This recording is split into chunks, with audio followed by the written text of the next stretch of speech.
Good afternoon. My name is Fahim Hussain and I am part of the National ITRAV UK team.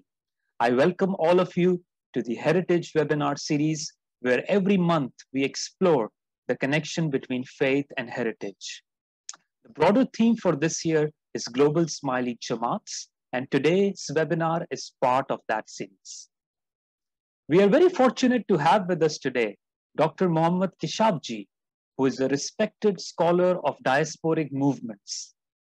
Born in South Africa, he is a lawyer called to the bar at Gray's Inn, London, with a background in cross-cultural mediation, in which he has a doctorate from London University. He lived in Africa during the famous Wind of Change period and is the author of 4 books. His book, Diasporic Distractions, published in Malaysia in 2017, received critical acclaim from Malaysia's leading blog, Malaysia Kini, while his book, Into That Heaven of Freedom, based in apartheid South Africa, was launched in 11 countries. In 2016, he became the recipient of the highest civilian peace prize in the USA, the Gandhi King Kedia Peace Award, for his work in the field of peace and human rights education. Today, he's going to speak to us about the history of Ismailis of South Africa from 1894 to 1994. This period of 100 years fits in neatly with an historical epoch, the arrival of Mohandas Karamchand Gandhi in Durban in 1893, and the advent of multi-party democracy in South Africa in 1994, with the release of Nelson Mandela from prison after 28 years of imprisonment. Our moderator for this webinar today is Russell Harris, who holds an MA in Oriental Studies from Balliol College, Oxford, and is an established translator of literary works from French and Arabic, as well as having written various articles for encyclopedias. He currently works as an editor at the Institute of Ismaili Studies. Today's webinar will start with a short slideshow compiled by Rolf Killius, an ethno-curator on the Gujarat diaspora, providing a context to this presentation.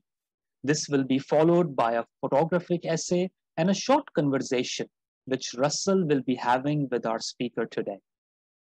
The program will end with a projection of gallery of portraits of the pioneers of the South African Ismaili settlement, with the short photographic profiles of some of their progeny who are settled in a number of countries today and who are part of a robust civil society. I hope today's webinar will not only enhance our understanding of the context of Ismailis in South Africa and beyond, but it will also be an opportunity to reflect upon the diversities that exist within our Jamaat and within our wider societies.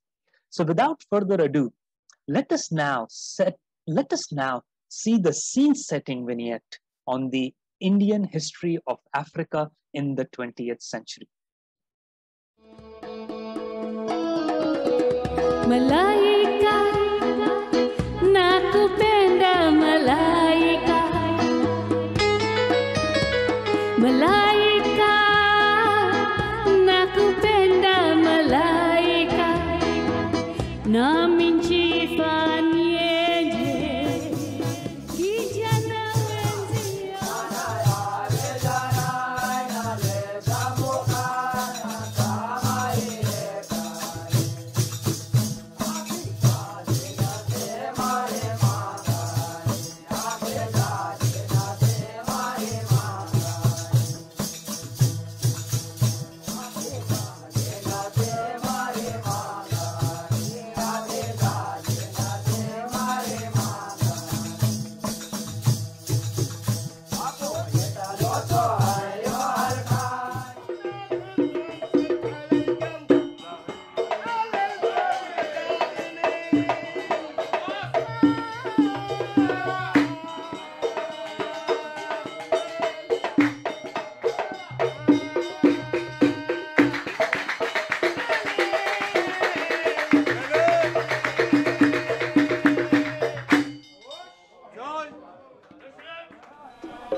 Zasambua roho yangu inekuwa mamiwe, inekuwa dada, nashindwa na mali sinawe, inekuwa malaika, nashindwa na mali sinawe, inekuwa malaika.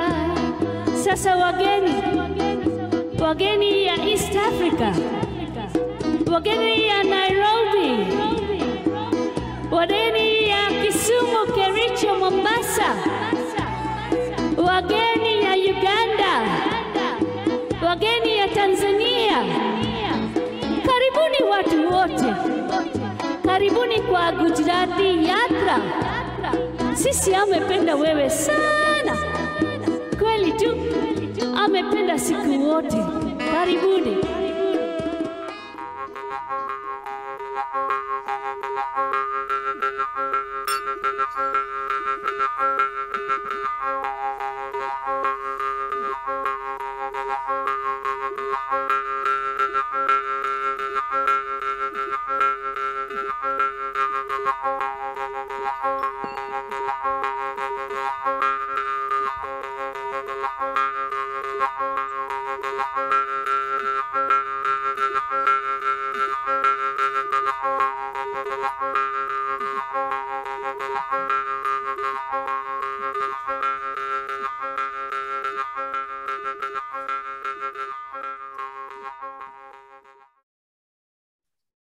This is the story of a people, the Indians of Africa, who migrated from India in the late 19th and early 20th century.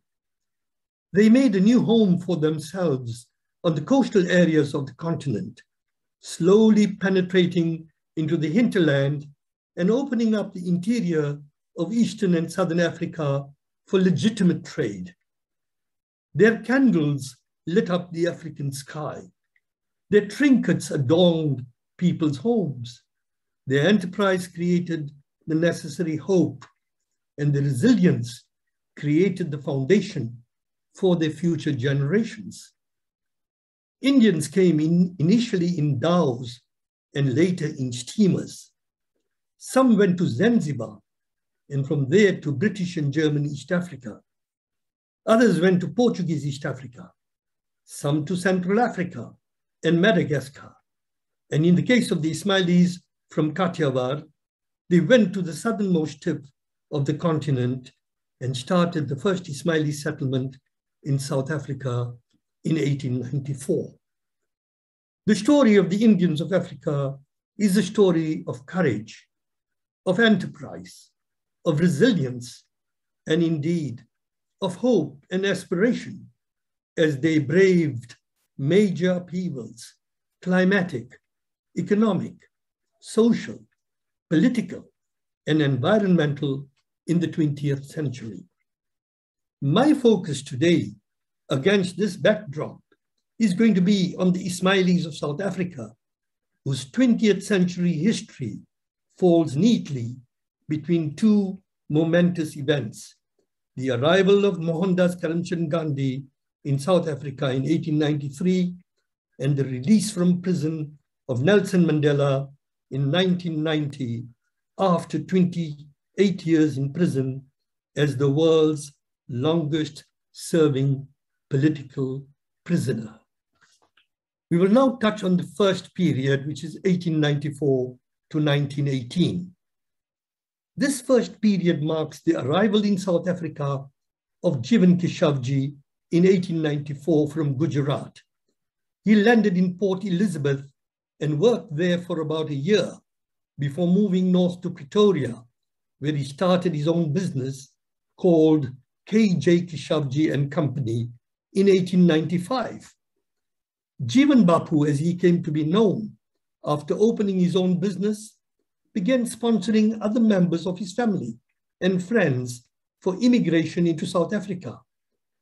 But as time went by, he realized that this was not going to be easy. Already the different provinces of South Africa had racist laws that restricted Indians from entering the country or from trading and moving about freely.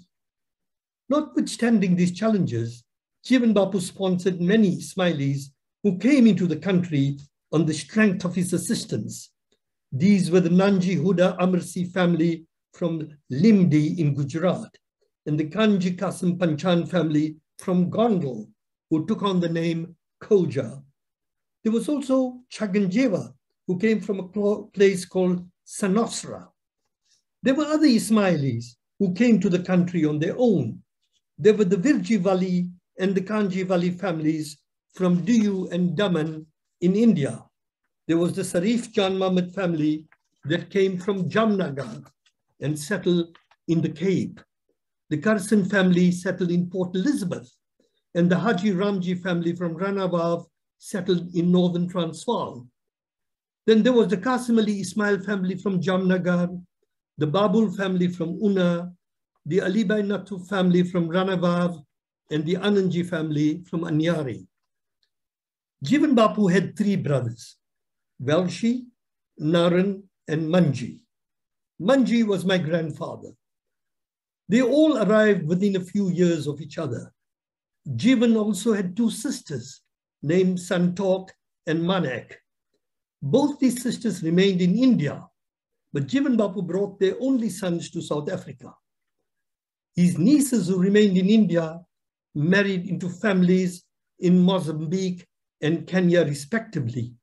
And today, these major families are the Ismail Jinnah family of Portugal and the Lalji Mangalji family based in Vancouver, but settled in the United States, Canada, Britain, and elsewhere. And the Nanji Jamal Balu family of Canada and Australia, also known as the Nathwani families. Important milestones of the first period are, firstly, the arrival of most of the Ismaili pioneers in the country by 1913, when immigration was officially stopped.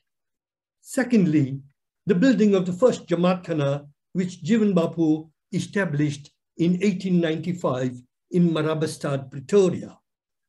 Thirdly, his brother Velshi Keshavjee's contact with Mohandas Karamchand Gandhi, to whose school at Tolstoy Farm, Velshi sent his young son Rajab Ali as a student in 1912. Here Gandhi and a Lithuanian Jewish architect, Herman Kallenbach, taught children from many communities. It was from Velshi's home in Marabastad that Gandhi used to hail a dray to go for his meetings with General Smuts, the Boer leader, in 1914. Fourthly, in 1917, Mohamed Keshavjee, Jivan Bapu's youngest brother and my grandfather, died of anthrax while he was the Mukhi, or chief religious functionary of the Pretoria Jamaat. In 1918, Jivan Keshavjee died of influenza during the global pandemic. He left an estate then of 8,000 pounds. Lastly, a very influential Ismaili to arrive during this time was Rahim Karim Khan, who was a close associate of Mahatma Gandhi. R.K. Khan was the son of the secretary to the Imam, Sir Sultan Muhammad Shah Aga Khan in India, and was educated at Lincoln's Inn in London, where he was called to the bar. At the time of his death in 1932, R.K. Khan left his entire estate of 45,000 pounds to a trust for the relief of Indian poverty in Natal. We now move to the 1920s. This was a period during which Ismailis began to establish themselves through acquiring important assets. Velshi Keshavjee acquired the ABC Bakery, which over time became the 11th largest bakery in South Africa in terms of turnover. Ismailis built mainly the main cinemas. They acquired the only petrol station in the area, and they developed small industries. They also set up small businesses. Many of these businesses played a social role. The ABC Bakery became a meeting point for African leaders like Nelson Mandela and Walter Sisulu when they came to Pretoria. The cinemas were where Africans came to perform their talent. Also, they were venues for school plays and prize-giving ceremonies. However, Ismailis, like everybody else, felt the impact of the global recession in 1929, and some businesses went into liquidation. One distinguishing characteristic of this period is the buildings that made up Marabastad, particularly the new Jamaat Khana, which became a landmark for all the inhabitants right up till the present day, together with another big community institution, the Mariaman Temple. The location of the Marabastad is distinguished by these historical buildings. This period, 1930 to 1940, was a decade of great economic difficulty and was also the wartime era. The Ismaili community further developed its own voluntary structure, with the first generation of children born in the country now working with elders in community institutions. Important milestones of this period were a visit to South Africa by Harji Banji, the grandfather of the British actor Ben Kingsley, who was a member of the Executive Council based in Zanzibar. Then there were outreach activities by Sakina Kanji Koja from the community with the Indian women's movement in Pretoria. And then there's a letter of Mahatma Gandhi to Mohamed Keshavjee from Varda in India in 1938. It appears that Mohamed Keshavjee remained in touch with Mahatma Gandhi after he left South Africa for India for many years thereafter. But most of the correspondence between him and Gandhi was in 1912, when the Tolstoy farm was very much operational. We then come to the later 1940s. This was a period of intense political activity and strife in the country, as apartheid as an ideology began to crystallize. This decade saw the young volunteers from the community running institutions of health and education. The Imam Sir Sultan Muhammad Shah Aga Khan appointed the first two lady members on the Pretoria Provincial Council in 1946. And both these women were born in Marabastad in South Africa. The Aga Khan Nursery School was also established in 1946, and so was the Aga Khan Clinic. Important milestones of this period were a visit to South Africa by Imam Sir Sultan Muhammad Shah Aga Khan and his Begum, Mata Salamat Habiba, in 1945, exactly 76 years to the day. In 1946 also, India instituted a case at the United Nations against South Africa for its treatment of its Indian population. Here, the delegation was led by Mrs. Vijaya Lakshmi Pandit, who was very ably guided by leading jurist Muhammad Ali Karim Chagla of Ismaili background. The passive resistance campaign took place in the same year, where an Ismaili youth from Marabastad called Ismail Ali Keshavjee went to prison in Ladysmith, Natal, with many other Indians from the Pretoria area. In May 1948, the Nationalist Party under Dr. D.F. Malan came into power, defeating General Smuts in the election. South Africa was now on its way to becoming a fully racialized state, with apartheid becoming its national ideology.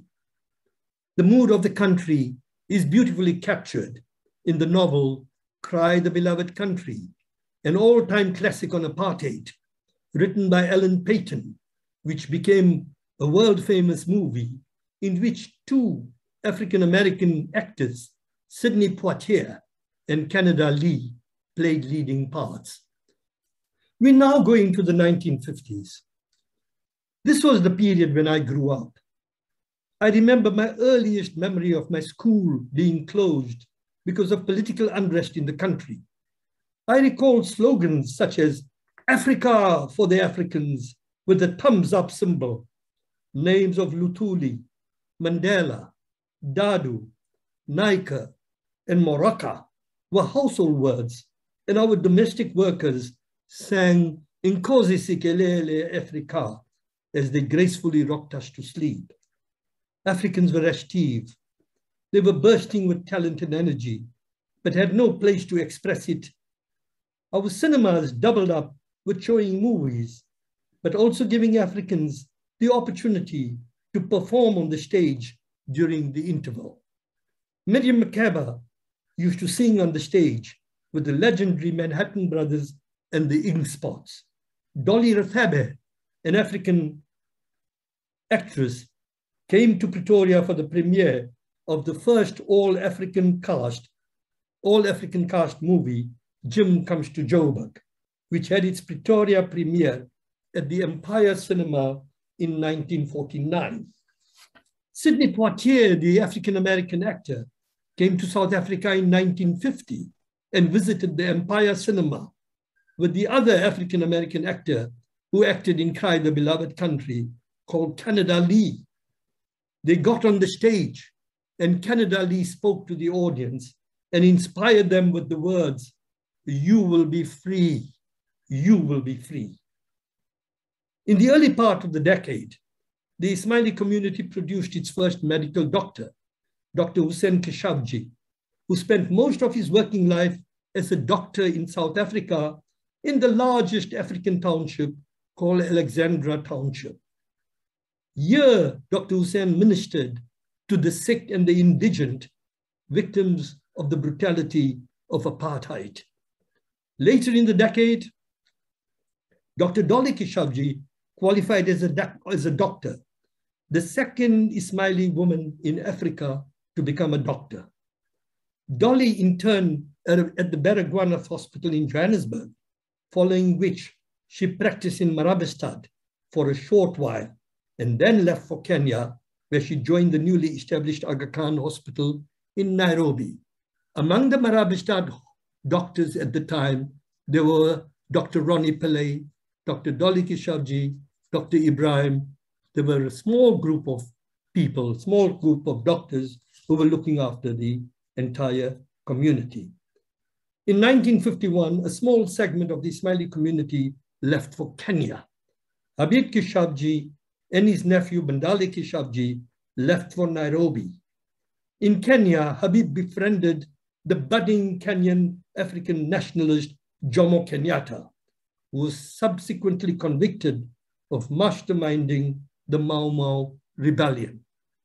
In 1951 also, Ramtullah Welshi, who was a student in Britain, attended the World Youth Assembly in East Berlin, where he met Ahmed Kathrada. East Berlin then was part of East Germany. In December 1952, at the time of the Kenyatta trial, Habib Keshavjee entertained members of Kenyatta's defense team at a party at his home in Nairobi. Included in this team were Nehru's ambassador to Turkey, Divan Chamanlal, and a very brilliant young Punjabi lawyer from Nairobi called Achru Ram Kapila. This was a few weeks after Ramtullah Welshi and Mrs. Pillay from Marabastad, together with Manilal Gandhi and Patrick Duncan, participated in a non-violence protest at the Germiston station, organized by Nelson Mandela. Ramtullah ended up in prison for a fortnight. Photographs of all these events ended up in the special branch files in South Africa, with the result that some members of our family lost their passports without any explanation given to them. In 1957, members of the Ismaili community in South Africa toyed with the idea of settling in Venezuela, and both Ramtullah and Dr. Hussein visited Caracas with this view in mind, but on their return, decided against settling in Latin America. In 1958, Prince Karim Aga Khan, after ascending to the office of the Imamate, visited South Africa. With the imminence of political independence in British East Africa, Ismailis started gravitating towards Kenya and Tanganyika, where many families by then had relatives. Ismailis in South Africa also saw educational opportunities for their growing children in those countries where the Aga Khan had set up some of the finest schools in preparation of the impending political independence. We come now to the last period of this historical essay, the 1960s and the winds of change. The 1960s were very exciting years in East Africa as the East African countries began to attain their political independence. First, Tanganyika in 1961, then Uganda in 1962, and finally Kenya in 1963. Jomo Kenyatta never forgot Habib Keshavjee and reminded him of a small paraffin fridge which Habib had sent to him when he was in detention at a place called Lodwar in the north of Kenya. Since my parents' arrival in Kenya in 1963 with their 12 children, I was one of them, it took South Africa another 30 years of struggle before multi-party democracy became a reality. Some Ismailis remained in the country. They lived among many stalwarts of the freedom movement. From the Pretoria area, there were people like Nana Sita, who up till his death vehemently fought the infamous Group Areas Act through non-violent protest. His daughter Maniben Sita, a great political activist, passed away in Pretoria less than 2 months ago. Then there was Mrs. Pillay, daughter of Thambi Naidu, whom Mahatma Gandhi mentions in his book Satyagraha in South Africa. Mrs. Pillay cooked tirelessly for 156 treason trialists for over 2 years while they were awaiting their verdict. Ismail Mahmud, a leading jurist, studied in Marabastad at school. He then went to Witwatersrand University. Justice Mahmud became the first Chief Justice of 2 contiguous countries consecutively, Namibia and South Africa. And as Chief Justice of South Africa, he was responsible for restoring the confidence of the people of South Africa in the judicial system of the new country. Finally, there are pictures of the Kachalya family, scions of Ahmed Mohamed Kachalya, another close confidant of Mahatma Gandhi. His sons and daughter-in-law played a leading role in the freedom movement. Kachalya, old man, also started his enterprise in Marabastad opposite the Jamaat Khana in the early part of the century. In the 30 years that we have lived outside South Africa, the Uganda Asian expulsion took place in the 1970s. And here, both His Highness the Aga Khan and Prince Sadruddin Aga Khan, as the then United Nations High Commissioner for Refugees, played an important role in resettling thousands of dispossessed Asians in many countries of the Western world. In 1989, with the fall of the Berlin Wall, major geopolitical movements took place. One of the consequences was that apartheid, a dreaded political system which had claimed millions of lives, imploded under the weight of its own absurdities.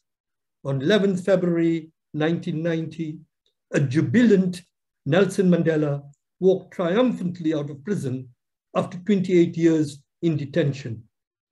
Giving the traditional Amandla salute, Nelson Mandela provided the people of South Africa with a new hope to live for. A wise man with a giant moral stature, Nelson Mandela never forgot the people who had helped him. Following his investiture as the first African president of a new multi-party democratic South Africa in May 1994, he requested his friend, Mwalimu Julius Nyerere, to visit him at his home in Houghton in the early hours of the morning before he officially met the heads of state of various countries of the world. President Mandela wanted to meet his benefactor and friend who had given him a passport some 30 years earlier to travel through Africa and the United Kingdom to seek support for the fight against apartheid. He wanted to say thank you in the African style and in the spirit of Ubuntu. Zahur Ramji was President Nyerere's personal photographer at the time, accompanied Mwalimu Nyerere and took the first photograph of the two great leaders of the African freedom struggle meeting each other in such happy circumstances. Zahur has very generously allowed me to use this prize picture of a very special meeting. You will agree with me that the picture says it all. Thank you very much, if I may call you Mohamed or Dr. Keshavjee. Mohamed is very good. I was born with that name. It's quite a nice name, actually. And I think if everyone had their sound on, you probably would be hearing a round of applause for such a beautiful presentation of these photographs from the history of the Ismaili community in South Africa.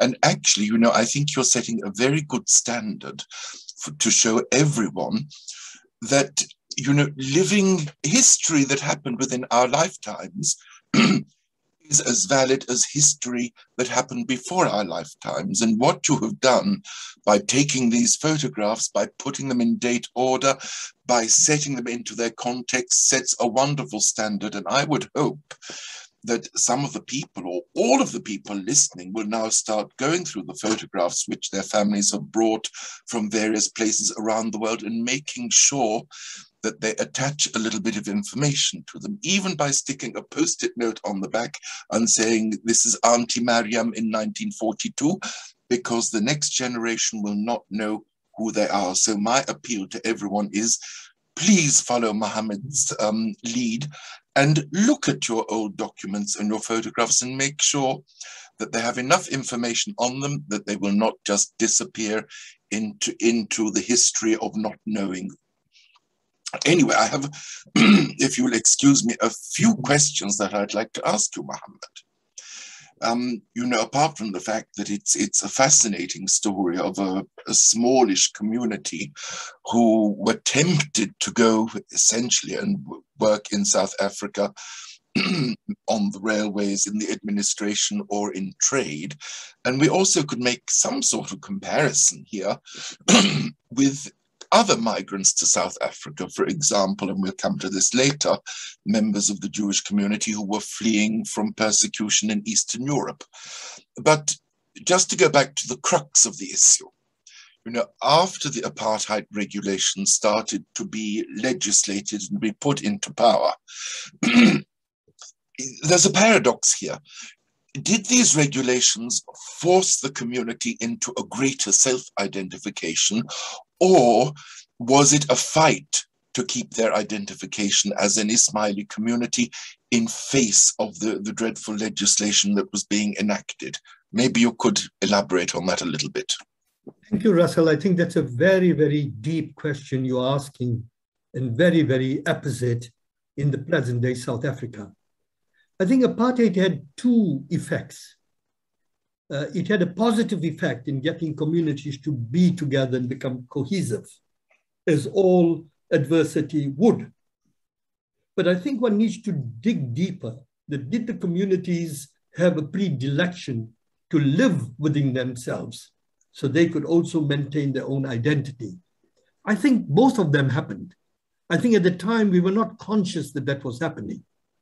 But many people today in Pretoria, when I meet them, they say, wow, after the fall of apartheid, we've lost our identity consciousness. We all live together. Though we lived in communities, communities spoke to each other. Today, on the altar of independence, people are all living in suburban areas, in consumer happiness, but people are still feeling that those old days when we could walk into each other's homes is gone. And I think that there's two things at play. The Ismaili community found its identity within its own institutions. So did the Tamil community, so did the Hindu community, so did the Sunni community, so did the Chinese community, so did the colored community. But there was a great degree of porosity between the communities to talk to each other, which I believe is now gone because we are no longer in little enclaves forced to live in a particular corner. That has gone. And I think many communities are finding that as a loss. But it suited the apartheid government to have that type of system because they wanted to put people into little compartments. Well, thank you.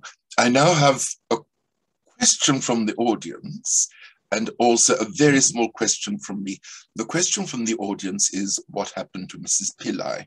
And the short question from me, I remember of course, I've mixed a lot in my life with members of the Ismaili community, but I do remember a rather lovely, slightly elderly lady saying to me, we also fell victim to the racism. She said, you can't imagine the way we used to speak to our servants sometimes. Can you perhaps tell us about Mrs. Pillai and also tell us, was the Ismaili community in any way, in itself affected by the racism towards the Black Africans? Thank you, Russell. Mrs. Pillai's story is absolutely fascinating. Mrs. Pillai and her family, for 5 generations, are part of the struggle. She lived to be alive, or she lived till Nelson Mandela was released from prison. But there's a very beautiful story around the sari. When the treason trials took place, it was in 1962 or 61. Nelson Mandela gave Mrs. Pillai a beautiful sari made of green, gold, and black. And she wore it and went to see him. Immediately, Mandela was put into prison for 10,000 days. Mrs. Pillai put the sari away in her cupboard. 10,000 days later, when Nelson Mandela was released, she and his sister went to meet him, and she has got the sari on.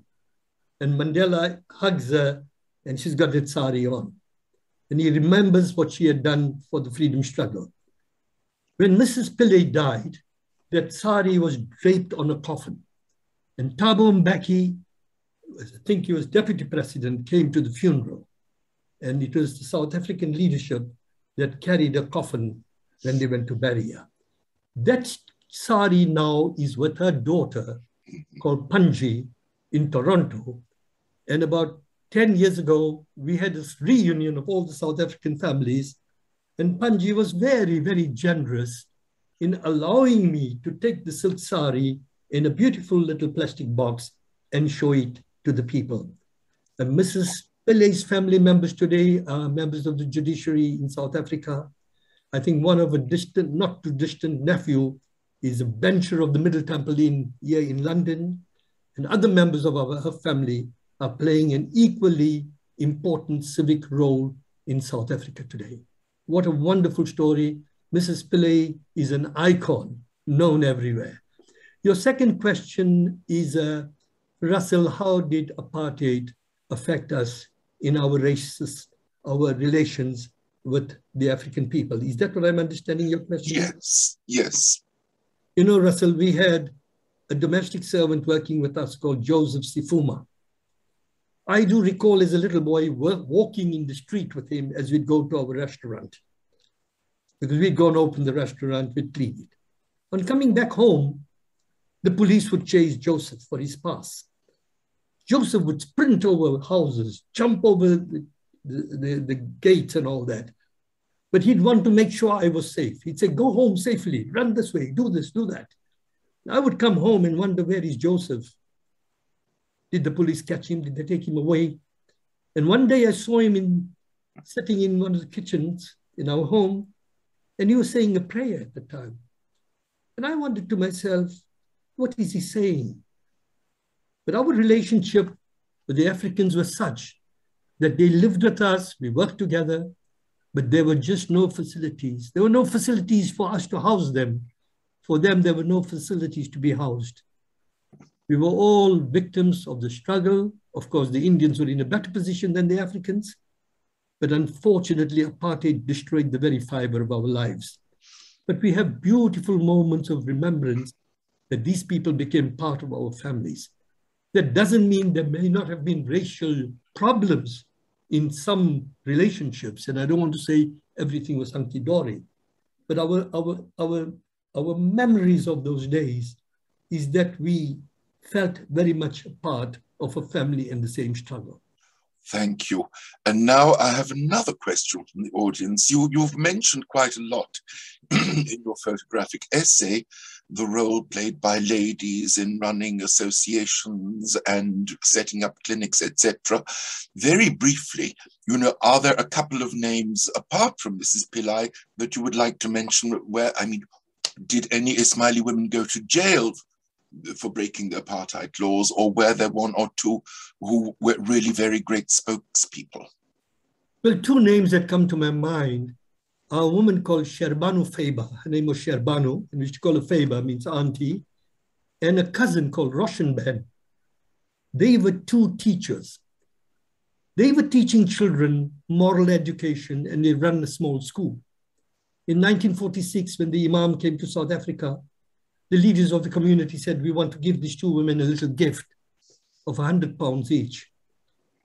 The Imam said, that's wonderful. They are volunteers who've done brilliant work. When the amount was given to these women, they said, we can't take any money. It was forced on them by the leaders.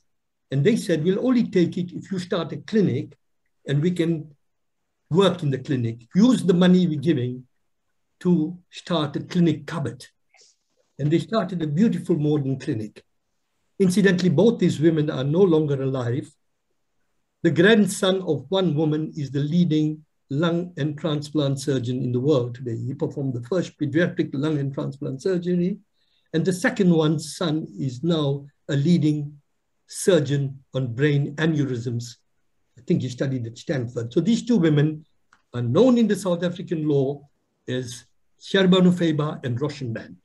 Then there was a young educationist called Nurbanu Ismail, who in the apartheid system started little training programs for women, teaching them typing, teaching them dressmaking, teaching them bookkeeping. She started from those humble origins and went right up to become an inspectress of schools in Pretoria. Today in Pretoria, if you talk to any people from all communities and say Nuru Ben, they'll say, yes, she was our teacher. Right. Then there was Mrs. Koja, who I mentioned, who would go into the little villages, little townships and little shanties and help people.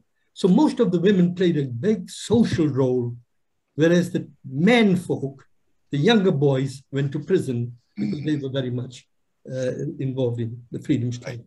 Thank you very much. Now, I've got another question for you. Since you mentioned Herman Kallenbach, the Jewish architect of Lithuanian origin, it leads me to wonder whether, there was cooperation between, for example, the Ismaili community and the Jewish communal organizations once apartheid legislation started being enacted. And I'll give you one small example of this.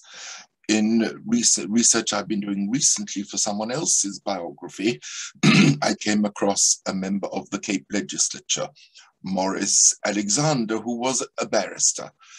And in 1908, I believe, the legislature was trying to stop migration to South Africa by people who didn't speak European languages. Now, this covered the Jews because they spoke Yiddish, which was written in Hebrew letters, and it was feared that this law would stop Jewish migration to South Africa.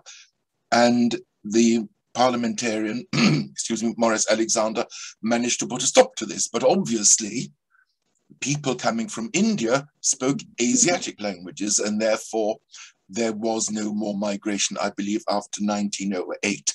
But was there any collaboration? Was there any intercommunal cooperation between the Ismaili community and, say, the Jewish community, who were, before the height of the apartheid regime, who were facing the same sort of obstacles? You know, the person, you had Morris Alexandra in the Jewish community, the Indian community had Mahatma Gandhi. And Gandhi was agitating at the same time in Johannesburg. He was working with Thambi Naidu, Mrs. Pillai's father. There was Leon Ching, a Chinese. And then there was Maulvi Kachalia, a Sunni Muslim, and R.K. Khan, an Ismaili. So all these people were working together at that time exactly for the same purpose, because all sorts of restrictions were put on the immigration. And Gandhi, if you recall, burnt all the registration permits at the Jamia Mosque at the Hamidia Mosque in Johannesburg. If you go to Johannesburg today, they've got a big little pot in which they show Gandhi burnt all these certificates. So there was great connection at that time and also across the board, because many of Gandhi's close collaborators and workers at the time were from the Jewish community. L.W. Reach was Jewish. Herman Kallenbach actually marched with him, I think, from Ladysmith to Pretoria before they were put into prison together. So there are many, many Jewish individual family members that Gandhi worked with. There were then, later on, a tremendous amount of Lithuanian Jewish contribution towards the struggle. Solly Sachs, L.B. Sachs's father, Sonia and Brian Bunting, Henry Brown, whose book I just recently looked at, Joe Slovo, Ruth First, Joel Joffe, Dennis and Esme Goldberg, Jaime Bernhardt. These were all people, a large group from Lithuania, interestingly enough. But there were people from the Jewish community, people from the Sunni community, people from the Tamil community, that all struggled as days went by to avoid this virus of apartheid becoming the incurable pathogen that it became for 50 years thereafter. Right. Thank you for that answer. And maybe if I can ask you a last question, because we then need to move on to a lovely film that we're going to watch. Excuse me. You, as a child, you grew up under apartheid. You saw apartheid becoming stronger and stronger. And then, fortunately, you've lived to see its dissolution 50 years after it was instituted. And now 25 years after that wonderful moment when we saw Mandela come out of prison and the dismantling of apartheid, we see dreadful troubles in South Africa, what some people have called an insurrection that has cost billions of dollars in damage, and not to mention the enormous cost to humans' lives and livelihoods. Perhaps you could give us an idea. How do you view this anger? Is it, is it a glitch? Is it a blip? Or is it something that even so-called mature democracies need to take into account when they consider the fragility of the rule of law on a global basis? Russell, I've been a student, I won't say scholar, a student of African movements over the last 50 years. I lived in East Africa at the time of the Ugandan expulsions. I remember the transition in Mozambique as people came to Portugal. I think what I see happening from my perspective, that this is a crisis of expectations. Some countries in Africa, or quite a few, many countries in Africa, have seen its manifestation in different ways. Is it a blip or is it a fragility? I think it's a bit of both. It's a blip that becomes more fragile when you have issues like the coronavirus and such a very high degree of unemployment. I think there's a need for a compact between the state, civil society, and the citizen, where there is greater scope for governance, for pluralistic discourses, greater chance for meritocracy to play its way out, and also a respect for the rule of law. But the rule of law can only work in a country where people see a stake for themselves in what the Constitution has to offer them. So in a way, I see a difficulty here that even mature democracies are beginning to face in many parts of the world. But I don't think that's an excuse if you see that the principles of the rule of law get violated. It's a very difficult balance to maintain. We are so close to the scene. It's just been a few weeks. But I think South Africa is a democratic country. It has very established principles already. There are difficulties, but the readiness with which people wanted to rectify the problem that took place and to build again was very encouraging.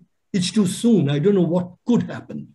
All I hope is that a greater compact between the different institutions that make a democratic order in any country. And I think these are not things that come automatically. They would have to work at it. I mean, that's all I can say at this stage. I don't think we can say too much more until we see what transpires in the years to come. Of course, it was a bit too soon to ask that question. But Mohamed, I think on behalf of everyone, we'd like to thank you for your really valuable enlightening of us with regard to this wonderful community in South Africa. And now we've seen the early days. And on the realistic note with which you finished, we're now going to watch, to see profiles of the children and grandchildren of many of these early pioneers from South Africa who've settled in different parts of the world. I mean, actually, it's incredibly impressive when one sees the way the community arrived in South Africa and within 2 generations, how they have flourished. And essentially, we know through the Ismaili community that it is through education, education, and education. And we have a wonderful presentation that has been put together for us by Zohor Ramji, who is a very well-respected and a much recognized photojournalist. Zohor has covered events in Africa for over 55 years and has accompanied many African heads of state to various conferences held in different parts of the continent. So, Fahim, if I could ask you to play the film for us, and thank you very much.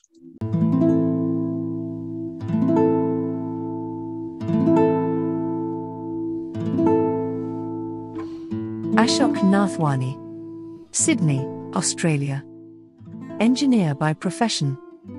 Arrived penniless in Australia in 1972 when Idi Amin expelled the Asians from Uganda.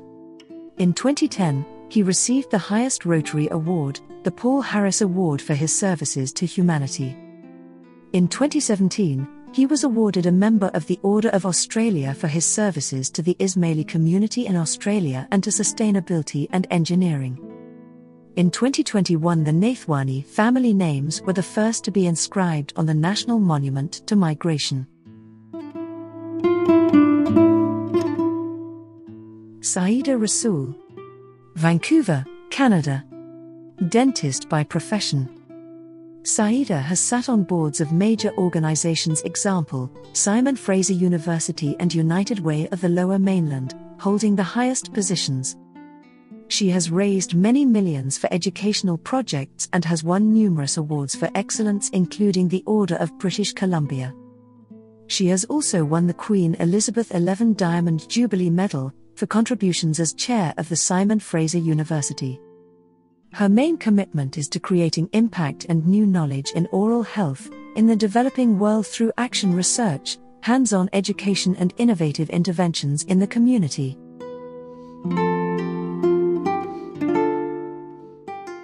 Dr. Shauki Noor Mohammed, London, England. Psychiatrist by profession. A medical graduate of the Royal College of Physicians and Surgeons, Dublin, Shauki specialised in psychiatry at the Crichton Royal Hospital in Dumfries, Scotland. Shauki went to Switzerland to study transcendental meditation, during which time he studied the sacred texts of India, which gave him valuable insights into the dynamics of consciousness. He is today a mindfulness coach. Shauki combines mindfulness with his knowledge of meditation and psychotherapy. Serena Keshavjee, Manitoba, Canada. Art historian by profession. With a PhD in the field of art and art history from the University of Toronto, Serena went out to the west of Canada and attained a position as professor of art history at the University of Winnipeg. Serena's research traces how 19th-century artists used scientific theories in their work. Her pedagogical research relies on her experience as a first-generation Canadian to examine museums as institutions that continue colonial ideologies. She is part of a social science and humanities research partnership grant looking into how museums are trying to decolonize. The grant focuses on training Indigenous and racialized students to become curators of museums. Nazu Pierpai Shagan, Johannesburg, South Africa. Businessman, entrepreneur by profession. Nazu started his life working in an enterprise producing number plates, a field in which he stayed for 20 years. He went to India and tried his hand in the film distribution business in Madras in the early 1980s. He came back to South Africa and joined the number plate business again in 1986. He started his own company called Tri Core Signs, which was taken over by a major conglomerate who sent him to England to run one of its subsidiaries. He is today running a large enterprise called Unique Number Plate Limited, with a business partner in which his daughter Shireen is a financial director. Nadia Keshavjee, Palo Alto, California. Development specialist by profession, Nadia worked with the Aga Khan Foundation in Geneva as an intern, following which she did a stint with AKF in Karachi and then in London. After 9/11, Nadia joined AKF, Afghanistan, developing training programs for building local capacity. After 4 years in Afghanistan, she was seconded to Geneva to set up a centralized HR function for the Aga Khan Agency for microfinance. Nadia is presently in Silicon Valley as a senior director in a tech company supporting C-suite executives. Ismailis Keshavjee, Nairobi, Kenya. Writer of children's books by profession. Ismailis's book, Malika's Magical Kiosk, was shortlisted for the Golden Baobab, a prestigious Pan-African Writers' Award. She has written other books for children. Currently, Ismailis is completing a series of children's books for Oxford University Press.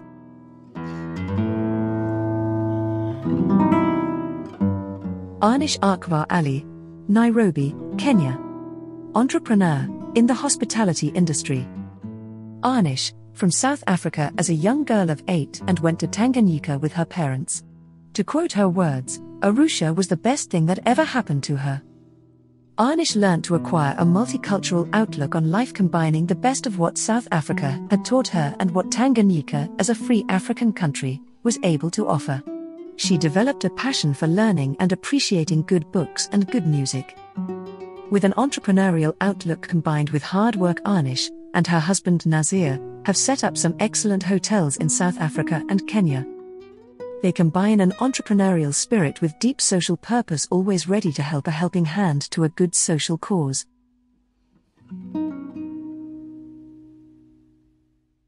Amir Manji Keshavjee, Calgary, Canada. Credit consultant to the oil industry. An ardent educationist, Amir won the Paul Harris Award, the highest Rotary recognition for his services in education. In 2019, Amir won the Sovereign Award, the highest award for voluntary service in Canada, for reaching out to some 40,000 students, helping them to access institutions of higher learning and scholarships over a 30-year period.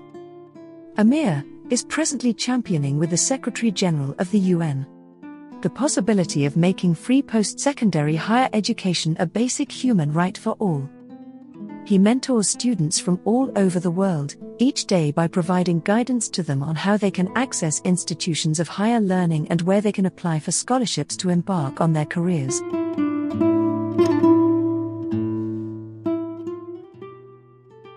Gulnar Sakor, Lisbon, Portugal. An artist.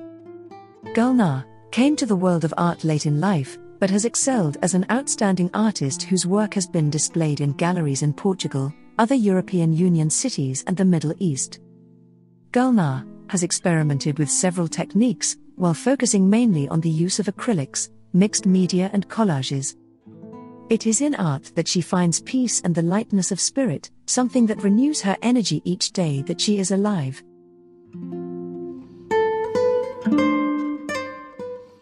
Narges Swinsko, London, England. State-registered nurse, midwife by profession. Narges recalls her father's struggle in the freedom movement in South Africa, where he was incarcerated in 1947 as part of the passive resistance movement started by Dr. Dadu and Dr. Nika, two leading anti-apartheid activists. Narges grew up with a great social conscience and today uses her training in mindfulness to help in prisons, hospitals, and the community as an outreach worker to support those individuals who are suffering from mental health problems. She is ably supported by her husband Jonathan, who has also trained in this field.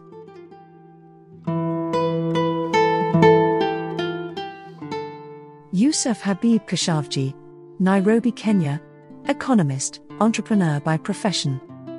Yusuf as a student was part of the experiment with the first multiracial school in Kenya. Started at the time of the Mau Mau insurrection in 1952. Subsequently, he went to the LSE, where he obtained his first degree, and then to Harvard Business School. Yusuf has held most of the senior leadership positions in Kenya, including President of the Aga Khan National Council Kenya, AKF Chair and member of the Board of Trustees of the Aga Khan University for 15 years. A strong believer in private enterprise, but with a social purpose, Yusuf was one of the founders of Honey Care Africa, which enhanced the incomes of some 15,000 farmers in Kenya. In this capacity, he was invited by President Obama to Washington to attend the first Global Enterprise Summit in 2010.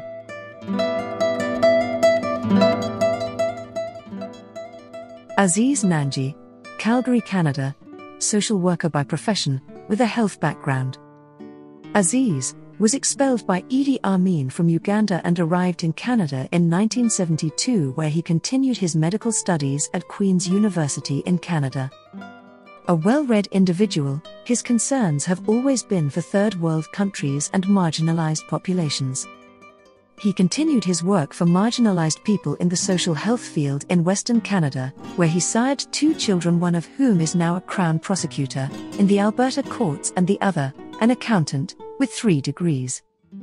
An active social worker, Aziz volunteers with the Ismail community in Alberta.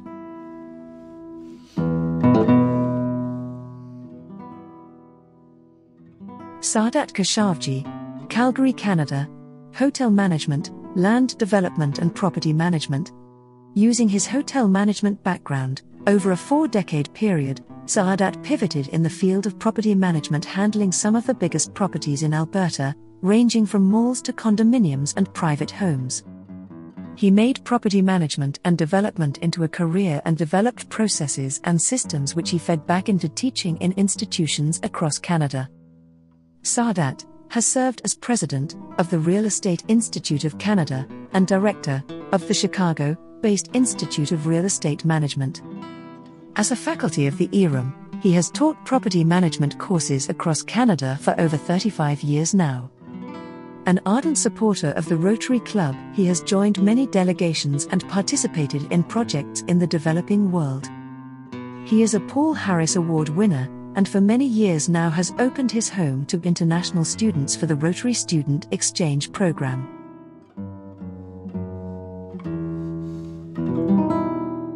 Tosreen Keshavjee, Nairobi, Kenya, psychotherapist by profession. Tosreen has practiced psychotherapy in Kenya and also embarked on various projects in the hospitality industry in the south coast of Kenya. She conceptualized, built, and ran Kenya's first yoga and meditation retreat on the coast.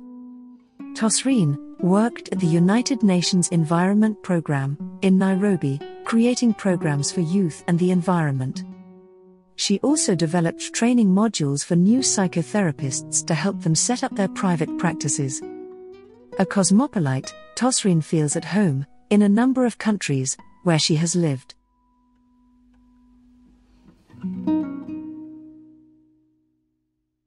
Saadat Keshavjee, Calgary, Canada, lawyer, chartered secretary, arbitrator by profession. Saadat is a brilliant example of perseverance in the fields he espouses in life, combining legal studies with practical business experience and hands-on training.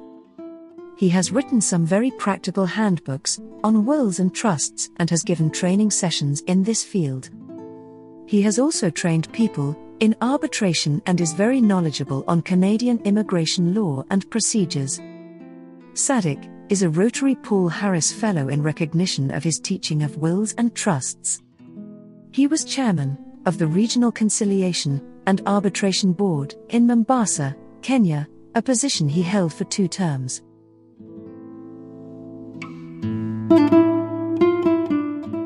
Kareem Raoji, Pretoria, South Africa, entrepreneur. Karim spent his formative years in Lisbon, where he learnt modern techniques of management which he brought back to South Africa and applied in the family business Hoxie's in the 1980s, making it one of the 4 leading fish distributors in South Africa. Karim was in South Africa during the historic transition from apartheid to multi-party democracy and played an important leadership role in the Jamaat. Following the advent of multi-party democracy, Karim played a leading role with other Ismaili entrepreneurs in forging collaboration in business networking. Karim's main interest today is in food security and the role the developing world can play in this field. He works between South Africa and Mozambique, traveling frequently between those 2 countries.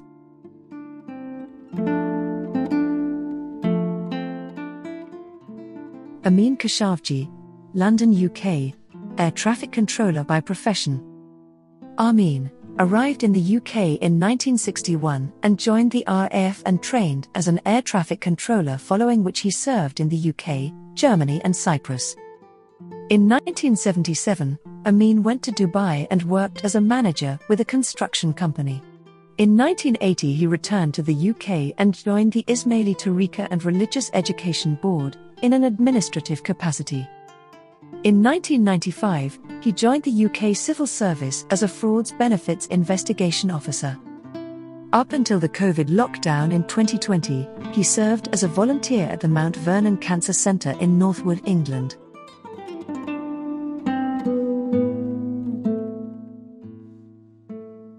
Karim Sakor, Lisbon and London, entrepreneur, civil society activist.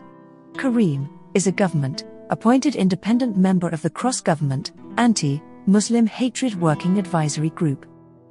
A non-political group, it fights prejudice and promotes more inclusivity. He works closely with the UK Home Office.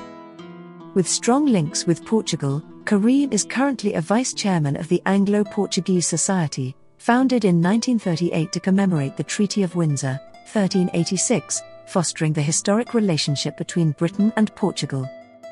Having served as the chair of the Conservative Disability Group for several years, Karim is now its deputy president. This group strives to influence government policy regarding disability. Karim is an ardent advocate, challenging all sorts of disability, discrimination, within communities and at various levels of society.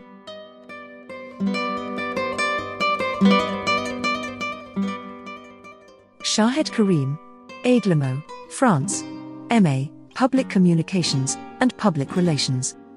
Specialist in communications by profession. Shahed is a strong believer in the power of communications to improve the quality of life, and as such, he is involved in communications at various levels and more particularly, digital communication. Shahed is one of 3 executive staff in the communications department of the Aga Khan Development Network, based at the Secretariat of His Highness the Aga Khan, in Gouview, France.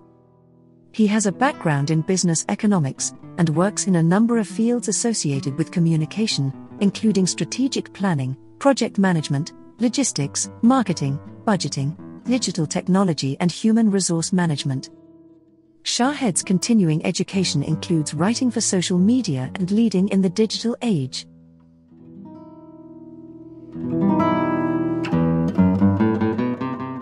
Fatah Koja, Toronto, Canada, mechanical engineer by profession. Fatah was presented the Queen's Diamond Jubilee Medal of Honor by the Governor-General of Canada for services to Canada. He is a leading philanthropist. An outstanding engineer, he has to his credit 2 inventions of a mechanical nature which he has patented in Canada and the USA. While teaching at the Nairobi University, Fatah conducted research on the stability of circular saw blades, and wrote a thesis and presented it to Imperial College, London University, for which the Imperial College instructed Nairobi University to award him an magna cum laude master's degree.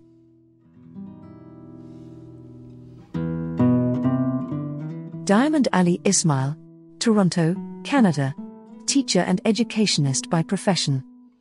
A talented actor, Diamond played a seminal role in the drama field in the Aga Khan School, Nairobi, in the 1960s and 1970s, winning a number of awards for the school by participating in the Kenya drama festivals. Diamond taught at the Aga Khan High School, where he was head of the history department and guidance counselor. He was also dean for A-level students, as well as in charge of the library and drama. Diamond has been in Canada since the 1980s and was employed by Community and Access Centre providing nursing, physiotherapy, occupational therapy and associated services to clients at home. He has retired since 2012.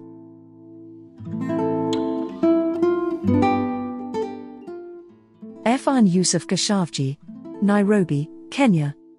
Engineer, MBA, entrepreneur by profession. With 20 years of commercial experience, Irfan is presently director of the Diamond Trust Bank, one of Kenya's largest publicly listed regional banks. Deeply concerned with the issue of housing for low-income families, Irfan founded Caribou Homes, a company with over 1,000 homes under construction in suburban Nairobi that will enable home ownership to low-income families. For his social enterprise, Irfan was awarded the prestigious Ashoka Fellowship and the Acumen Fund Fellowship for having co-founded award-winning enterprises that impact on the livelihoods of low-income Kenyans. Irfan has degrees from Queen's University Canada and Oxford University in England, as well as certificates from INSEAD in Paris and the Wharton Real Estate Center, University of Pennsylvania in the USA.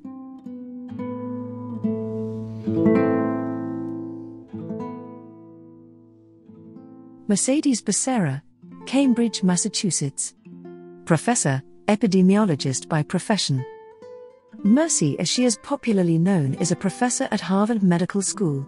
An epidemiologist with partners in health and Socios N. Salud, with whom she has worked for 25 years, Mercy's research has sought to improve treatment for drug-resistant TB and to prevent TB in children and adults exposed at home to TB. Mercy is co-founder of the Sentinel Project on Pediatric Drug-Resistant TB, a network of clinicians, investigators and advocates who collaborate to raise the visibility of vulnerable populations. They do this by sharing knowledge that can increase children's access to prompt and effective treatment. Mercy is also co-founder of the Zero TB Initiative, an international consortium of local coalitions working to drive down TB rates, one community at a time. Born in Lima, Peru, she holds degrees in medicine from Harvard College and the Harvard School of Public Health.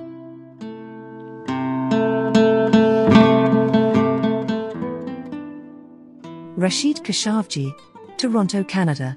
Pharmacist by profession. Rashid was among the first few from the South African Jamaat to settle in Canada in 1971 and continued running his pharmacy diligently in Kitchener, Ontario for the next 4 decades. Rashid and his wife Gulshan have been active volunteers in the Jamaat for all these years, having held important positions. His children are all professionals in Whitby, Ontario and in Palo Alto, California.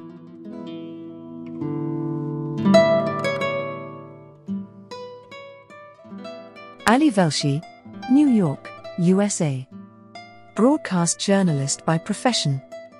An award-winning journalist, known internationally for his ability to break down complex matters and explaining them with clarity, Ali covered the George Floyd killing in Minnesota and is known for speaking truth to power. Ali has held numerous senior positions in the media in Canada and the USA with CNN, Al Jazeera and others. He is a host of Velshi on MSNBC and is senior business correspondent for NBC News. Ali has authored 2 books on money and is currently working on books on the future of space exploration and his family's history as it relates to current democratic struggles in the USA.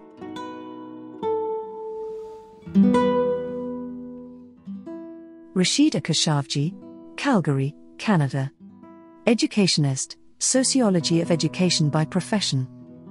Rashida was the recipient of the National Canadian International Development Agency, CEDA Award, in 1988 for one of the best research proposals for Indian women micro-entrepreneurs and their development through social banking. Rashida has worked with women's and community groups in India, Pakistan, Afghanistan, UAE, Kenya, Madagascar, Egypt and Alberta First Nations. She attained her PhD focusing on the lives of Ismaili women from Africa and the role of education in enhancing their social mobility, through the diasporic transitions of the 20th century. Through social activism and teaching, Rashida has created unique educational opportunities for women from Alberta's First Nations.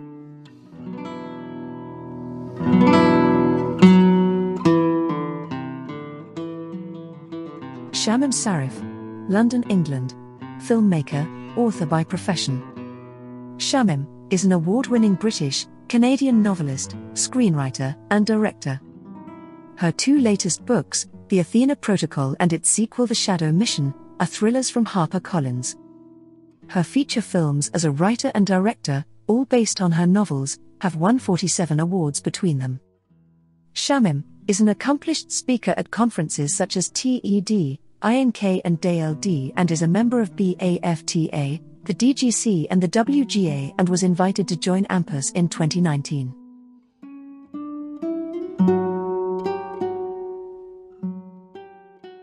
Shiraz Kanji, Edmonton, Alberta, Canada, civil engineer by profession. Shiraz is a civil engineer from the University of East Africa. Moved to Canada in 1976 and has worked in this field for 48 years. At the time of his retirement, he was the bridge engineer for the city of Edmonton, responsible for the management of the entire bridge inventory within the city of Edmonton. Shiraz's father was the nephew of the well-known Ismaili scholar V.N. Huda of the Bombay Ismailia Recreation Society in 1925. His great-grandparents, Nanji Amasi Huda and his wife Galal, were the first religious education teachers in South Africa, being personally invited by Jivan Keshavjee for this purpose in 1896.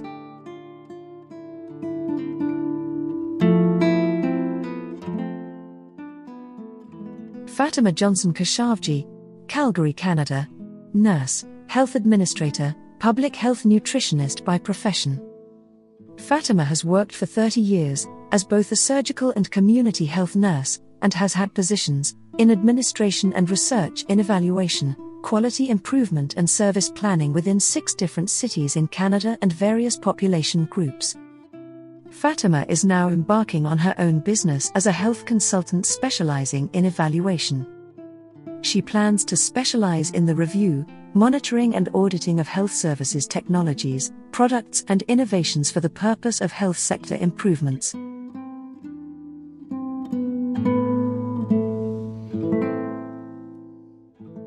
Fawiza Keshavjee, London, UK, advanced Tai Chi Gong teacher, stress management consultant, life coach, and meditation teacher.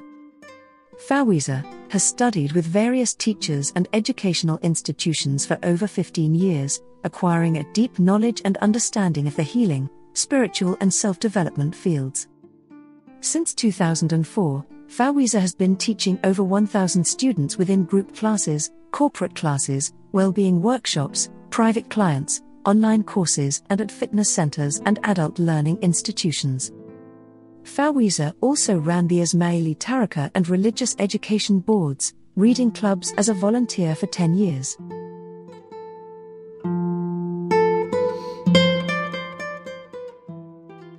Dr. Salman Keshavjee, Cambridge, Massachusetts, USA.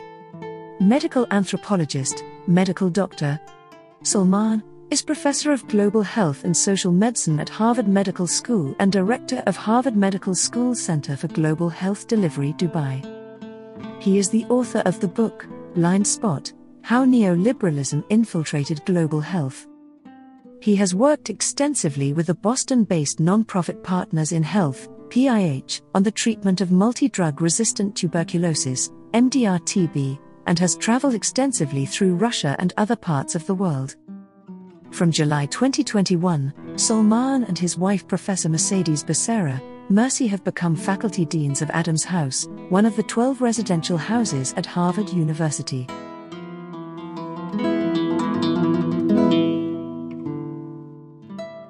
Amira Nimji, Tacoma, Washington. Ethnomusicologist by profession. We now have Amira Nimji, whose diasporic journey culminating in her arrival in the world of music is so succinctly articulated in her own words in the PBS profile, which we are now going to see.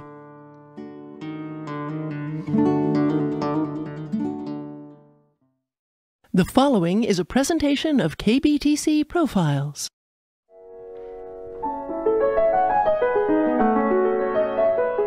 I think of music in a continuum, so music, dance, theater, anything in which music figures, and I look to these traditions and how people practice them to tell me a little bit about how people relate to the world around them. My name is Amira Nimji. I am a professor of ethnomusicology here at the University of Puget Sound. I'm also a dancer and a musician. I was born in Toronto, Canada, and my family actually had a very long migratory history through many different places. As a Muslim, I certainly had a very, very vibrant musical life and the support of my family and my community. I started to explore this field, ethnomusicology, quite early on because it asked questions that I had of my musical life and my diverse experience. Asian American is a term that really has been given to me. I'm learning how to define what Asian American means to me. As a South Asian, Canadian, Muslim, I decided to pursue Kathak almost as a means to continue to explore the heritage that has made me who I am. Dance is just, it can save people's lives. It feels like whenever I'm dancing, it is what my body is meant to do. There's a history of Kathak. It's so cosmopolitan and so diverse. I do relate to the dance form as one of movement and migration, just as I see my own background. I dance because it makes sense for how I relate to the world.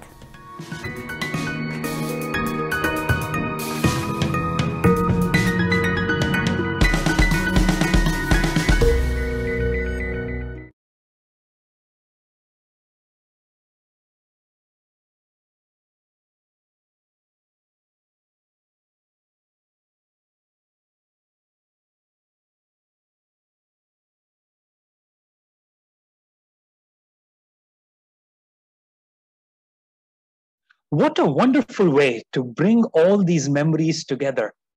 Thank you, Zahoor and Dr. Keshavjee, for putting this together. What it does for me personally, it bridges the past and the present in a beautiful way, in a lived reality way. So thank you for putting this together. And I hope this concluding video will be inspirational for many of our participants of this webinar, who will try to look up their own family histories and Jamaati histories, and it might inspire future projects. So in that way, it's a beautiful connection between past, present, and future. So thank you to the entire team who was able to put this together. Once again, I would like to thank Russell Harris and Dr. Keshavjee for putting this webinar together. I also would like to thank all the volunteers and the teams who have made this webinar possible. And above all, thank you. Thank you to the audience for being here on this Sunday afternoon and for participating and for raising so many thought-provoking questions and comments. I hope to see you all next month for the next Heritage webinar series. Thank you, and Yali Madad.